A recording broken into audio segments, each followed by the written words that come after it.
சிலர் வந்து கஷ்டப்பட்டுக்கிட்டே இருப்பாங்கங்க. ரொம்ப கஷ்டப்பட்டு சம்பாத்தியம் பண்ணுவாங்க.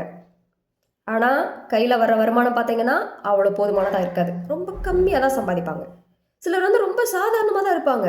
ரொம்ப பெருசாக கஷ்டப்படுற மாதிரி தெரியாது. ஆனால் நிறைய சம்பாத்தியம் பண்ணுவாங்க. அது எப்படி அது சாத்தியம்? என்ன காரணமாக இருக்க முடியும்? இது எப்படி அது முடியுது அப்படின்னு என்னைக்காவது சிந்திச்சு பார்த்துருக்கீங்களா? இதுக்கு பின்னாடி இருக்கிற அந்த மறைக்கப்பட்ட உண்மை என்ன தெரியுங்களா? நம்மளோட ஆழ் மனதில் பணம் சார்ந்த நம்பிக்கைகள் என்ன மாதிரி உருவாக்கப்பட்டிருக்கு அதுதாங்க காரணம். அதுதான் நமக்குள்ள நம்மளோட வாழ்க்கைக்குள்ள அந்த பணம் வரதை தடுக்குது அப்படின்னு சொல்றாங்க. ஸோ இதை பத்தி நம்ம டீட்டெயில்டாக பார்க்க போறோம். இப்போ நான் சொல்லக்கூடிய காரணங்கள்லாம் உங்களோட வாழ்க்கையில இருக்கு. நீங்க கூட இந்த நம்பிக்கைக்கு அடிப்படையில் இந்த நம்பிக்கைக்கு கீழே தான் நீங்க உங்களோட வாழ்க்கையை கொண்டு போயிட்டு இருக்கீங்கன்னா இதெல்லாம் மாத்திக்கோங்க.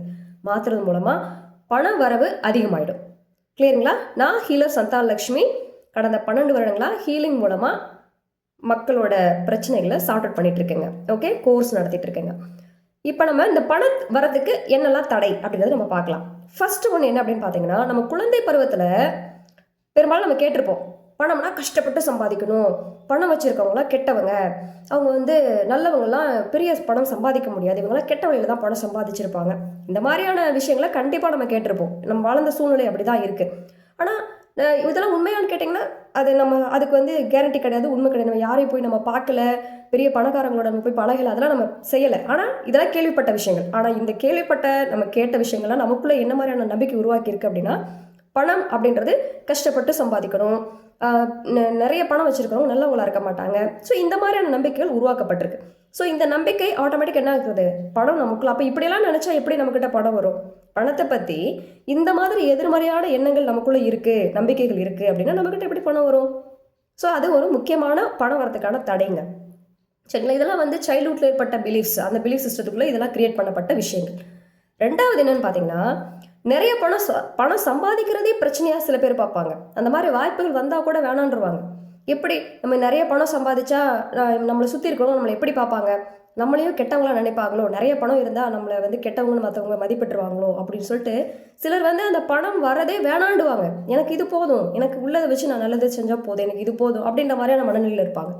இந்த மாதிரியான நம்பிக்கை இருக்குது அப்படின்னா அதுவும் பணம் வரதுக்கு பெரிய தடைங்க. ஓகேங்களா? மூணாவது என்ன அப்படின்னு பார்த்தீங்கன்னா, தன்னை பற்றின அந்த மதிப்பை வந்து குறைச்சிக்குவாங்க. நான் வந்து இவ்வளோ பெரிய பணத்தை வந்து என்னால் கையாள முடியுமா, இது எனக்கு வந்து ரொம்ப பெருசு, அவங்களோட சர்வீஸவே அவங்களே கம்மியாக எடை போட்டுக்குவாங்க.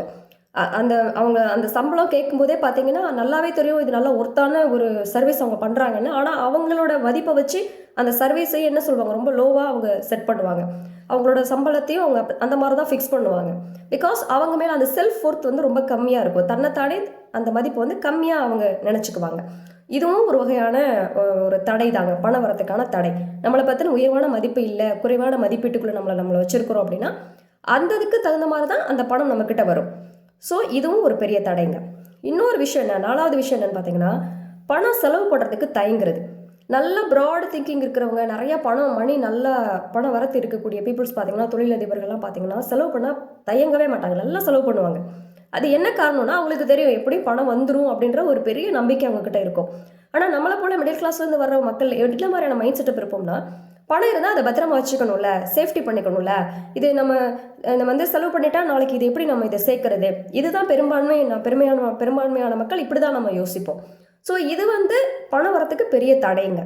பணம் வந்து செலவு பண்ணணும், என்ன சொல்லுவாங்கள்ல, இறக்குற கிணறு தான் ஊறும் அப்படின்னு சொல்லுவாங்க. ஸோ பணத்தை வந்து நீங்கள் செலவு பண்ணுறதுக்கு தயங்குனீங்க அப்படின்னா பணம் உங்ககிட்ட வராதுங்க. ஸோ இந்த மாதிரியெல்லாம் சில விஷயங்கள் இருக்குது. இது வந்து ஜஸ்ட்டு நான் உங்களுக்கு வந்து ஒரு மேலோட்டமாக நான் சொல்லியிருக்கிறேன்.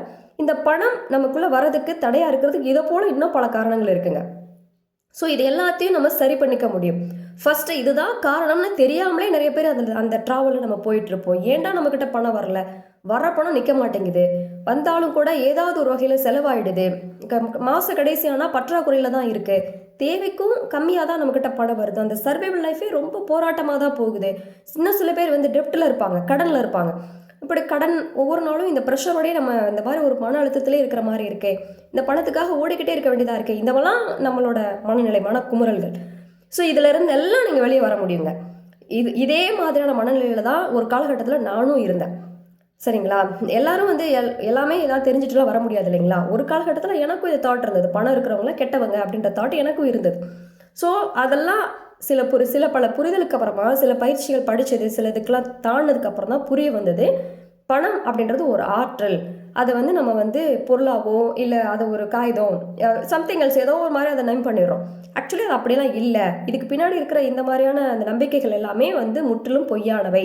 நம்மக்கிட்ட உருவாக்கப்பட்ட நம்பிக்கைகள் தானே தவிர அது உண்மை இல்லை அப்படின்றது புரிய வந்ததுக்கு அப்புறம் தான் இந்த மணி ஃப்ளோ அப்படின்றது வந்து சீரான முறையில் வந்ததுங்க. ஸோ இதை நான் என்ன கற்றுக்கிட்டேன், எனக்குள்ள என்ன மாதிரியான மாற்றங்கள் நடந்தது, இப்போ இந்த மணி ஃப்ளோவை எப்படி நான் சீரான முறையில் கொண்டு போயிட்டு இருக்கிறேன், இதெல்லாம் வச்சு எனக்கு கிடைச்ச பர்சனல் எக்ஸ்பீரியன்ஸ் வச்சு தான் இந்த கோர்ஸை நான் டிசைன் பண்ணியிருக்கேங்க. ஸோ நமக்கு வந்து இப்போ நான் சொல்லிட்டு இருக்கிற ஒவ்வொரு டாப்பிக்லையும் நம்மக்கிட்ட கோர்ஸ் இருக்குங்க. இப்போ லாஸ்ட் வீடியோவில் பார்த்தீங்கன்னா ரிலேஷன்ஷிப் பற்றி நான் உங்கள்கிட்ட சொல்லியிருப்பேன். ஸோ அந்த ரிலேஷன்ஷிப்பை எப்படி வந்து ஸ்மூத்தாக எடுத்துகிட்டு போகணும் அப்படின்றதுக்கு சில பயிற்சிகள் ப்ளஸ் ஹீலிங் வந்து பெரிய சப்போர்ட்டிங் டூலாக பயன்பட்டு இருக்குங்க. இந்த இதில் கவுன்சிலிங் வந்து மெயின் சாப்டர், அதை விட மெயின் சாப்டர் ஹீலிங். இது வந்து ஸ்பெஷல் குவாலிட்டி. இந்த ஹீலிங் மூலமாக நம்மளோட பாடியில் கம்ப்ளீட்டாக அந்த ட்ரிகர் பாயிண்ட்டை வந்து நம்ம ட்ரிகர் பண்ணி வர மாதிரி சில பாயிண்ட்ஸ் நம்ம பண்ண முடியுங்க. அக்குபஞ்சர் டச் இருக்கு இல்லைங்களா, அந்த மாதிரி இது எனர்ஜியில் கன்வெர்ட் பண்ணுறது, எனர்ஜி மூலமாக உங்களோட மனநிலையை உடல்நிலையை மாற்றுறது.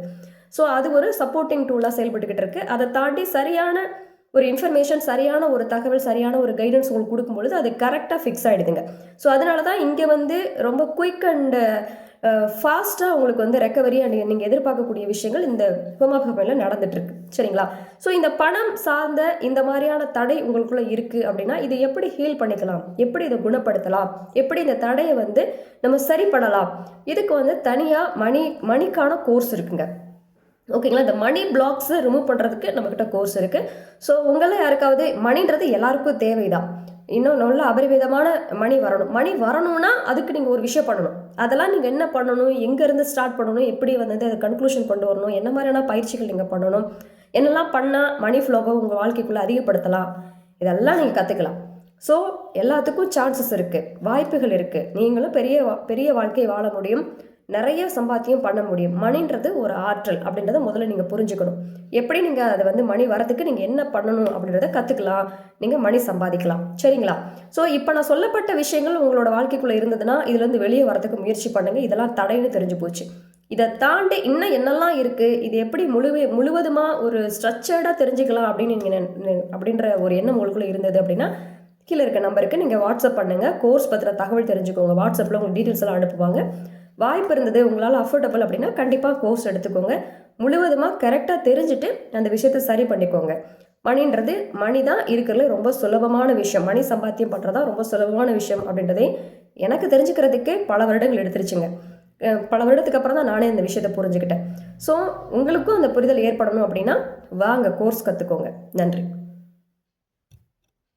இன்னொரு முக்கியமான விஷயம், இந்த வீடியோ பார்த்துருக்கீங்க இல்லையா, இதில் கொடுக்கப்பட்ட விஷயங்கள் கண்டிப்பாக உங்களுக்கு பிடிச்சிருக்க வாய்ப்பு இருக்குது. லைக் பண்ணிடுங்க, ஷேர் பண்ணிவிடுங்க.